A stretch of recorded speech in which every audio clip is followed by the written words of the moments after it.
अभी हाल ही में नीति आयोग ने भारत में रिसर्च एंड डेवलपमेंट को प्रमोट करने के लिए एक रिपोर्ट जारी किया।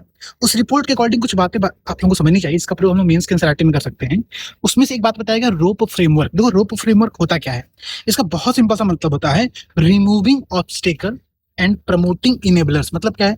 रिसर्च एंड डेवलपमेंट को प्रमोट करने में जो अवरोधक हैं, जो बाधाएं हैं, उन बाधाओं को समाप्त करना, और जो इनेबलर्स हैं, जो उसको प्रोत्साहित करते हैं, उसको हम लोग को प्रमोट करने के लिए कुछ काम करने की आवश्यकता है। और उसी में इस बात पर भी जोर दिया गया कि हमको ऐसा रिसर्च एंड डेवलपमेंट करना है जो कि केवल नॉलेज क्रिएशन पर बेस्ड ना हो, बल्कि वह रिसर्च एंड डेवलपमेंट, उसका प्रयोग व्यवहारिक अनुप्रयोग में हो सके, किसी कॉमर्शियल टेक्नोलॉजी के पर्पज से उसका प्रयोग हो सके। इस प्रकार के R&D पर हमको काम करना है। ये नीति आयोग की रिपोर्ट बताती है।